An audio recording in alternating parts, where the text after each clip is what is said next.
What's up guys, I'm GamerMD83 and I'm finally going to do this video that I've been wanting to do for a very long time now. I've been wanting to do this for like almost 2 years now. Finally gonna show you my Warden first in Dragon Age Origins, and then I'm gonna show you my Hawke in Dragon Age 2. So these are my main characters. These are the ones that I consider my Warden and my Hawke, that I absolutely adore. My experiences that I had with, especially the Warden and Hawke as well, I really grew a connection with Hawke. So first let me talk about my Warden. The weird thing about my Warden is that when I got Dragon Age Origins, it had just released.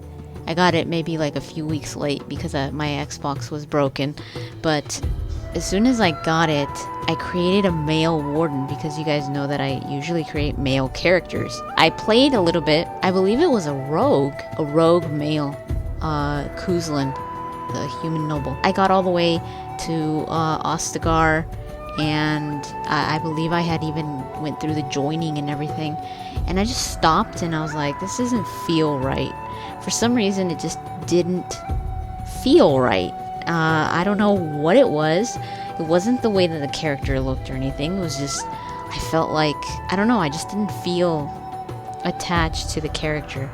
So I stopped, and I recreated my character, and I went with a Dalish elf, female. I played actually with her for a good while. I played with her for, I think, all the way to the Broken Circle. I stopped, and I believe she was a rogue. Actually, my first character, I believe, was a warrior, and my second character was a rogue. And I was like, this doesn't feel right. I restarted the game because it just didn't, it felt off to me for some reason. And again, it wasn't the looks or anything. I liked the way she looked and everything. It was just, I don't know, something felt off. I created this Warden. She's Kuzlin, as you could see. She's a female noble, which is my favorite origin out of all the origins. I have played all the origins, not fully through, which I really would love to, because I know that, you know, they give you a completely different story almost. But my favorite by far is the noble, the human noble, for so many reasons. But I just feel like it was just so heart-wrenching for me, not only because of the way that it starts and the way that the Kuzlin family just becomes nothing. It just becomes destroyed, betrayed, and so bloody. I mean, there's this really, really bloody massacre of your parents and your home. You have to flee your home, and your brother is somewhere out there, and you have no idea if he even survived.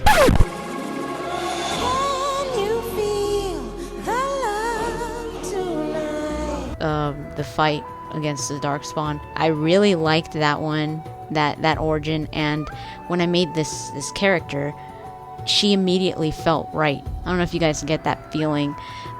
It's like something in your gut where you just say, this is my Warden. I finished the game with her, and I never questioned it. It was just, I fell in love with her immediately. She's a two-handed damage dealer warrior, which I absolutely adored in this game. I loved having those huge axes, those huge hammers, like the Nug Crusher and the big swords. Oh, it was just so cool. She was a heavy damage dealer. You can see her level here, which is, when I remember it, I was like, man, I didn't get too far when it comes to leveling, but I did everything in the game, like absolutely everything in the game, and I put in over 100 hours if you include the DLC, but I did finish the game at 101 hours for Dragon Age Origins. For Dragon Age Origins, the specializations I chose for her, I believe, were Champion and Berserker, but Berserker was the one that I really wanted for her, because Berserker is a pretty good choice when you go for two-handed damage dealers. Her defense wasn't very good, but that's usually what happens with two-handed damage dealers. You're putting more towards strength than dexterity to avoid hits. You want to do that. You do want to put points in dexterity, obviously, so that you could avoid getting hit instead of having to wear huge armor like sword and shield warriors would. So you focus more on the damage with these warriors than you would on the defense with the sword and shield warriors. And I had a taste of both the sides, my sword and shield and Hawke, and my damage dealer with Origins. Her name is Lee. I didn't say that, but her name is Lee. I usually call my female characters Lee. Usually when I make a female, I always make female characters in like Harvest Moon, so I always call her Lee, so I called her Lee in this one as well, and it just fit. Lee Kuzland. She romanced Alistair. I did write like a backstory / fan fiction for this Warden a long time ago. I don't even think I still have it. It was back when I owned a PC, so I have no idea where those files are. Her personality is pretty much, she's a tough cookie. Like, when she was younger, she was a tomboy. She loved fighting with swords. She loved training with her brother. And her father, she was a daddy's girl, and her mother was always upset that she was so tomboyish, and she wanted her to be, the female noble that she was, and wear dresses and like go to balls and look for suitors and all this stuff. But she never liked any of that, and she always wanted to become a warrior like her brother. That's how I always envisioned her, like her backstory. It just immediately came to my mind, and that's how I played her throughout the game, where she was already a tough woman since the get-go, but after the death of her parents, it just made her even stronger, and she never really got over the fact that she could have done something. Like, she always felt like she could have saved her parents, but she didn't, because she left with Duncan to Ostagar. But she always put that in the back of her mind, and because she had she had a mission to do with joining the Grey Wardens and all this, and this was her actually achieving one of her dreams, becoming a Grey Warden. I remember thinking that she really loved listening to the legends of the Grey Wardens, and her father would tell her stories about the Grey Wardens at night when she was a little girl.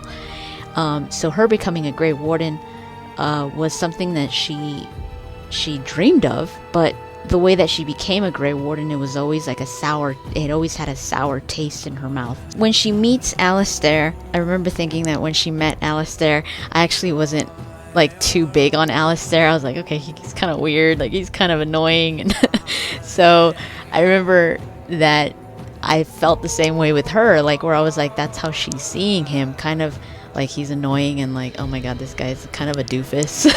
But eventually, obviously, she started to fall in love with him, and so did I, because I absolutely ended up adoring Alistair. One thing that I loved the most about this origin was the connection, or the backstory with Rendon Howe. Rendon Howe is pretty much was pretending to be her father's friend, and ended up betraying them and killing her family and having her flee because he was going to kill her as well. One of my favorite moments of Dragon Age Origins, there's so many, but one of my favorite ones that is particular to the human noble origin was where you go to look for Andraste's ashes, and you find the Guardian in that one location, and the Guardian starts talking to you and telling you about whatever origin you are. But for the human noble, it was just perfect, especially with the way that I was envisioning my character and the way that she felt, and how she felt guilty, and she felt like she could have done more. And it was perfect because the Guardian starts telling her this. He starts telling her, you lost your parents or whatever. I forgot exactly how he says it, but you have the option of saying, I could have done more, like I could have saved them. And that just broke my heart. I was like, oh my god, it was so emotional. It was so real. It was so raw. And then after you leave the Guardian, you see your father, like the spirit of your father, and you start talking to your father, and your father calls you like he always called you, pup. And it just broke my heart. I started crying. I was like, oh my god, this is so sad. I mean, I see all these things almost as like a written story, like an interactive written story. And it was like I was reading a book almost, where I'm like, oh my god, this character, what is this character feeling at this moment? Her father, she was so close to him. And here he is now, you know, telling her that it's not her fault and this and that. And it was so beautiful. I'll always remember that quest. It was so good. One of my favorite moments of Dragon Age Origins by far. I'm not going to go into detail of like each choice that I made because I don't remember them all. It's been such a long time. I mean, this playthrough was literally my first playthrough when the game first came out. She wasn't afraid of making tough choices, like I will talk about right now with Awakening. I remember thinking that she had a very almost typical mentality of a Grey Warden, where you think more so, especially when there's a blight, you think more about the blight and saving people from the blight, and not so much like freaking political issues and all that stuff. So I remember a lot of the choices that my warden made, it was thinking about the blight and thinking about her being a Grey Warden first and foremost. Loghain, I believe I had Alistair kill Loghain, I think. Before I go into the DLCs, let me finish off with Origins. The thing that I was talking about, Warden Hawke, one of the last missions in Dragon Age Origins where you have to face Hawke, that was also really, it's more, obviously it's more powerful if you are a human noble, because this is the murderer of your parents. And that was another moment that I really loved in Dragon Age Origins, was the confrontation with Warden Hawke towards the end of the game. It's just like you feel it, like you feel that what the warden must be feeling when you see his face, and you're like, you bastard. You have your Inigo Montoya moment right there. The story that I've told a few times about Alistair and my mistake of taking Alistair with me in the Archdemon fight. I didn't do the Dark Ritual because I felt like my warden wouldn't. And throughout the whole game with Morrigan, she never really got along with Morrigan, especially because I remember Morrigan telling my warden, like, insisting so many times for her to kill Flemeth. You know, I remember feeling like my warden just was gonna get fed up with it. Couldn't go against Flemeth, and during that time I had to wait. I couldn't defeat Flemeth until I had Shale. I mean, I love Morrigan as a character, but my warden did not like her. So the Dark Ritual, she was like, hell no. You know, she wasn't gonna trust Morrigan. She felt like Morrigan was had these sinister plans, and it's like, no way she was gonna trust her, even if it meant one of them had to die, either my warden or Alistair. And I was set on it. I was like, I don't care, I'm gonna die. Like, my warden is gonna go out. That's how I saw the ending of Dragon Age Origins. I was like, I want my warden to die. I didn't care if I lost Morrigan, because Morrigan did end up leaving before I went and fought the Archdemon that very night, where the Dark Ritual night, if you refuse her, she just leaves. I didn't care. I was like, man, I never even used her in a party, so I became the queen. But I was like, okay, once my warden dies, I want Alistair to marry Anora, and he could live happy. But like an idiot, I take Alistair in the final battle, because I always would take Alistair because he was my tank. So I didn't even think about it. I was like, I'm just gonna go, you know, I'm gonna be the one that's gonna choose. I thought I was gonna have the option of choosing to kill the Archdemon, so I just took Alistair with me like always.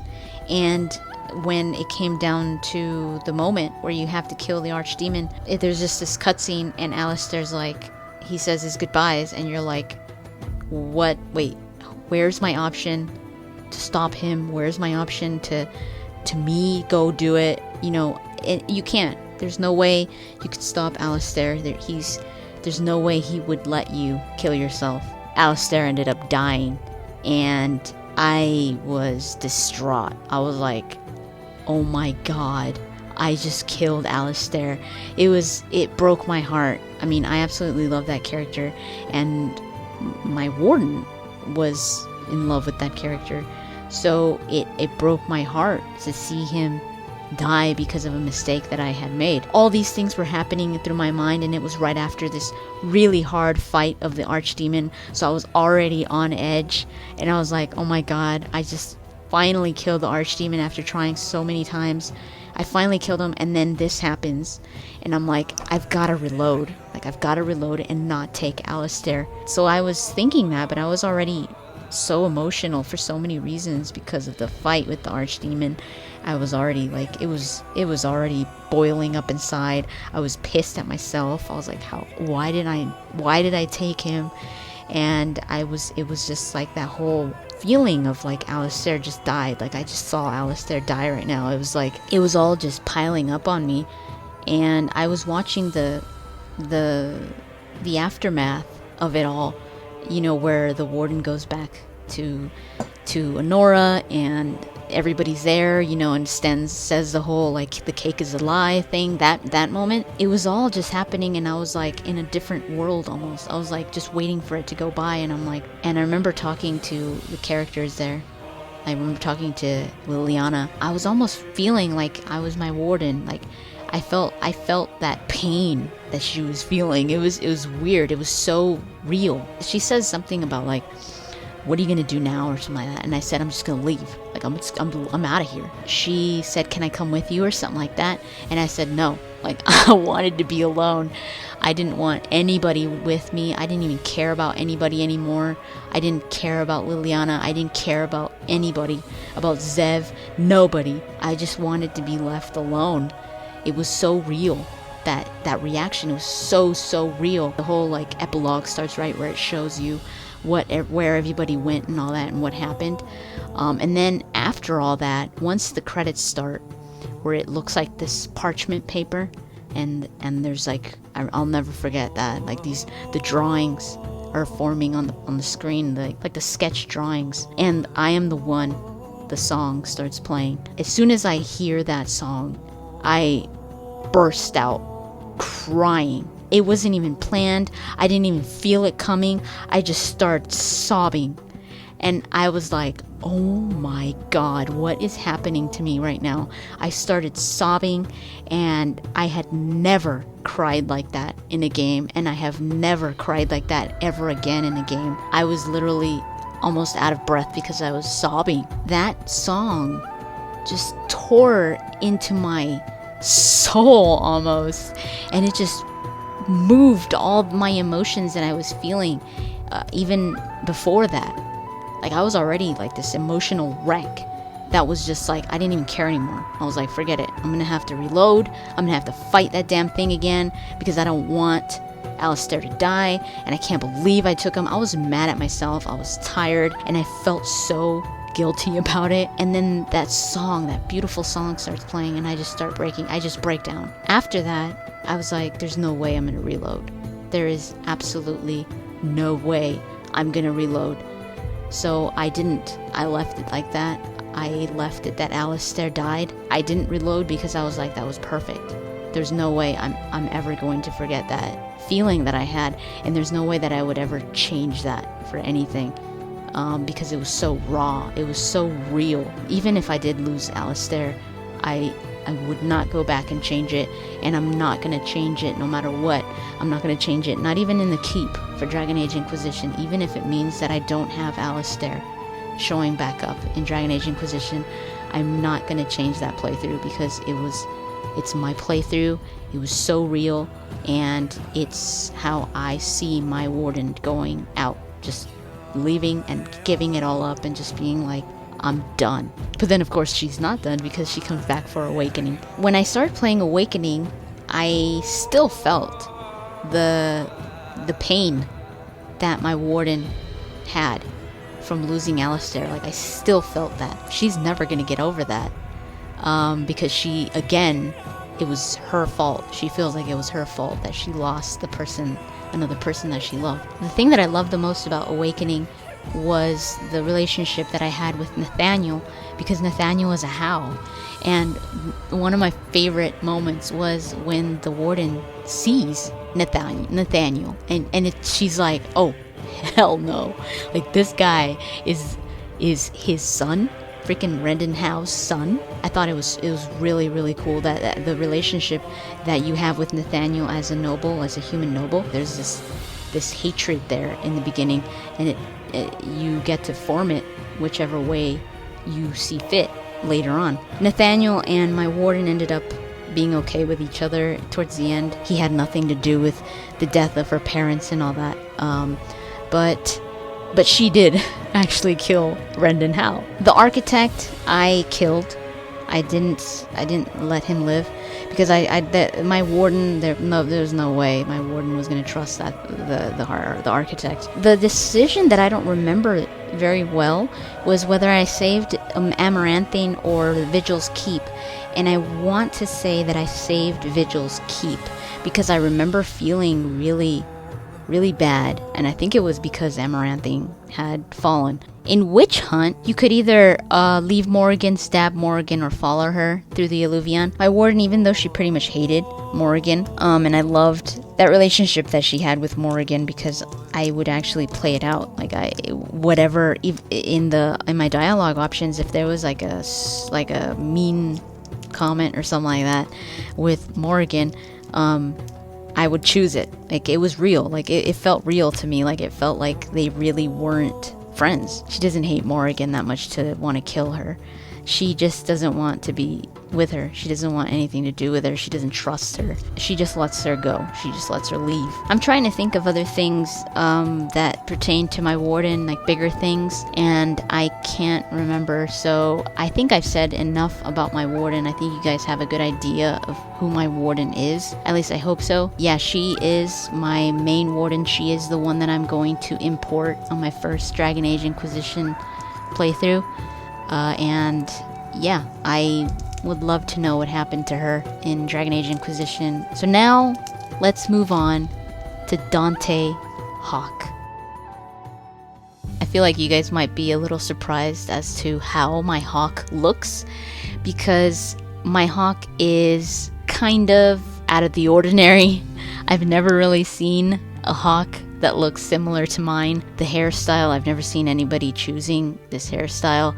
I'm sure there are people that chose it, but out of the many playthroughs that I've seen, I've never seen anybody choose this hairstyle. I know it's not very common, and it's probably not a favorite. I don't know. I felt like it fit. I'm not a huge fan of his hair just because this hairstyle tends to bleed into the skin, or it tends to bleed into the armor, and that really made me super mad, especially when it would bleed into his skin. But I felt like it suited his personality. He's kind of a shy guy, but he's a really good guy. He was straight up diplomatic, or I think that's what it was called, like all the nice choices. The only time I chose like an angry dialogue choice was when his mother died, when he was with her killer, and he just reacted, and that was the only dialogue option that I actually chose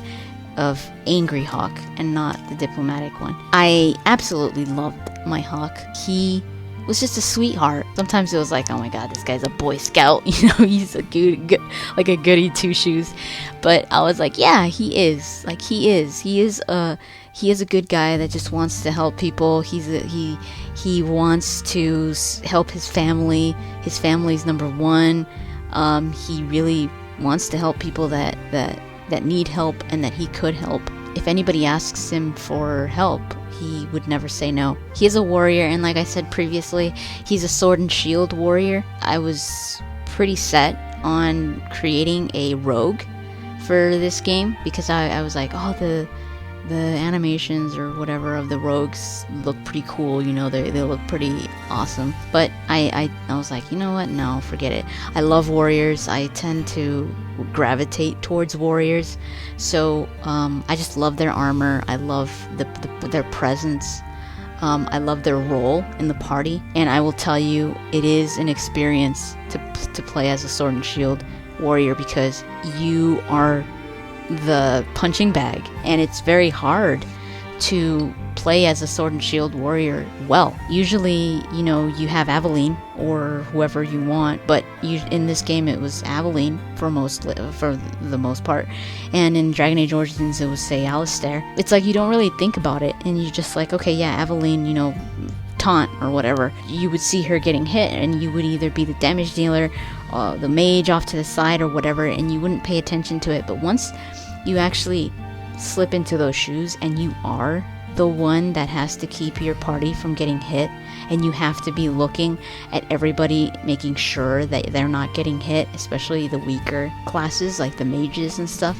It's your job to make sure that you have all the hate, or at least the majority of it. The thing that's not very easy about being a sword and shield warrior is that you won't deal a lot of damage. This is what I was talking about with my warden, that they're almost like polar opposites. My sword and shield Hawke, I focused a lot on dexterity, because you want to be able to avoid hits, as well as constitution. And with a damage dealer, you want to focus a lot on strength, so that you could use those huge hammers and all that, because they're heavy. The most important skill that you want is taunt, because you want the enemies on you. So you are going to be giving up a lot of the cool attacks that, say, the two-handed warriors have. As a sword and shield, you're giving up a lot of that stuff. You're giving up a lot of damage. It takes a very long time to beat enemies on your own, because usually you are going to be the last one standing if your party dies. If for whatever reason everything goes to hell, everyone's gonna die but you, and you're gonna stand because you have so much defense. You're gonna be left standing for a while, and you're gonna be fighting these enemies and dealing very low damage. I remember when you have to fight the Arashock, I was dealing low damage, and it took so long. It just depends on the way that you want to do it when it comes to where you distribute your skill points. And I was really big on having my Hawke be able to take as many hits as possible. So I never really had Aveline in my party. And whenever I did, I started to level her up to be more of a damage dealing warrior, so that I could be the tank in the group and she could do something different and not have to be the same type of warrior as I was. But let me talk a little bit about Hawke. So since he's a warrior, Bethany lives, and they lost Carver. He's very close to Bethany. He's your typical older brother that wants to take care of her. He wants the best for her. Or not typical, but at least what you would want your older brother to be like. He's a protector of the family. I don't know, I even like look at the way that he looks, and I look at Leandra, his mother, and Bethany and Carver. They all had darker eyes, like they all had like brown eyes, and he has these like really, really pale blue eyes. And I was like, okay, Bethany gets her eyes from her mom, and I was like, I envision it that Hawke, he looks exactly like his father. So his father had those blue eyes, and he looks exactly like him. So that was my reasoning behind it, that he had those blue eyes and everybody else had the brown eyes. He romanced Meryl, but I do remember having these little moments where, whenever Isabella would like flirt with you, or she would say something saucy or whatever, I do remember having Hawke kind of shyly say something a little flirtatious, or tell her that she's pretty or something like that. I remember there were some moments where he would have his like shy moments with Isabella. I felt Meryl was more suiting for his personality, that he would go for Meryl to romance her and not so much Isabella. I thought they were adorable together, him and Meryl, because Meryl is, Meryl's adorable. Meryl's Meryl, and Hawke he was a sweetheart. Like, he was just this sweet guy, and just having them both together, it was just like Varric and Isabella talk about it, like them saying it's almost too adorable, it's too cute. One thing that I really liked about Dragon Age 2 was the years passing by, because I liked seeing the transition with the characters, like the friendship. I remember my Hawke was really good friends with Aveline, Varric as well, but Varric was just a little too much for him sometimes. He's kind of spunky, and my Hawke was a little more serious, a little more timid. When it came to the Mage and Templar thing, he sided with the mages. When it came to Anders, he always wanted to help Anders. When it came to everything that Anders did and how he made Hawke trust him, and then he does this, explodes the freaking chantry and kills the people in there. Hawke felt very, very betrayed, because he felt like he had a lot to do with it, because he trusted him, because he placed his trust in Anders, and he did what he did, and Hawke just wasn't going to stand by that. And he did tell Anders to leave, so Anders wasn't there at the end. With this Hawke, I didn't have any rivals. All of them were friends, just because he always wanted to help everyone. When it comes to the Alluvion, I'm pretty almost 100% sure that he told Meryl to destroy it, because he was afraid that something was going to happen to Meryl, like he was afraid that she might get hurt. One of my favorite moments of Dragon Age 2, where I was like, oh my god, that was very powerful, was when Leandra dies. That whole situation, that whole mission, it was one of my favorites out of the whole Dragon Age series, because I felt that it just took it the next level. I mean, this is your mother, and them incorporating family as part of your story, and actually them being there and you living with them and actually interacting with them throughout the years, I think was a very cool thing. And I mean, you see your brother, in this case your brother, die, and then your sister is taken to the Circle, or she was taken to the Circle. She didn't join the Grey Wardens, and then your mother dies. Like, your mother gets killed in this horrific way. That was one of my favorite things. I mean, as heart-wrenching as it was, I like that type of depth and pain that they put into stories when they go that far. In the Legacy DLC, I sided with Lorias instead of Janeka. I thought Janeka was crazy, and I thought that Corypheus was manipulating Janeka, so I really felt for Lorias, especially with what was going on with him, and I really liked that story. Like, I really liked that they showed a Grey Warden that was being corrupted the way that Lorias was. When it comes to Isabella and the tome of Koslun, I think is what it was called, the book of the Kunari, I didn't let them have Isabella. Obviously, I fought the Arashok, and that battle was so hard for me, because I was a sword and shield, and I didn't do a lot of damage, and he kept on healing himself and stuff, and I was like, oh my god, it took forever. I think a mage might be able to do more alone, because they could deal a lot of damage from far away. Sword and shield warriors, they don't do very well alone. They need that backup from the damage dealers. After this Hawke, I created another Hawke. His name is Desmond Hawke, and he was a mage. This was the first time I ever played a mage, because I never played a mage fully through. Like, say, with Origins, I'm not a big mage person, but I really wanted to make a mage for Dragon Age 2. So after my first Hawke, I created Desmond Hawke, and I actually really fell in love with him as well. I haven't finished the playthrough, but I'm almost done. But he's just so fun. He's absolutely fun. He's a full-on sarcastic Hawke. As all of you sarcastic Hawks out there know, sarcastic Hawke is just pure love. Muzzle the geezer. Got it.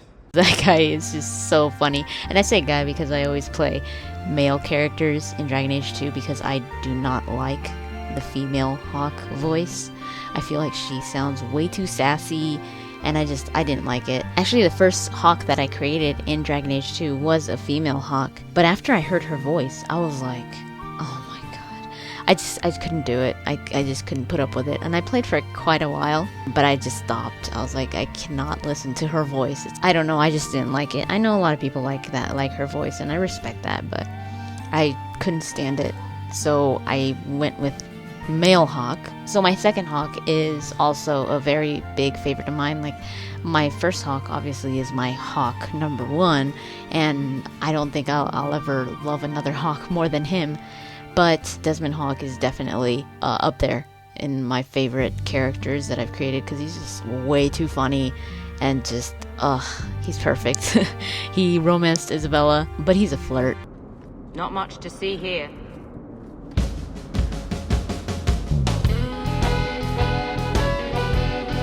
I don't care about rivalry or friendship or anything like that. Like, he will say it as it is, even if it hurts somebody's feelings or something. Like, he's way too blunt for his own good, but that's just the way he is. I think that's pretty much all I have to say about my characters when it comes to Dragon Age.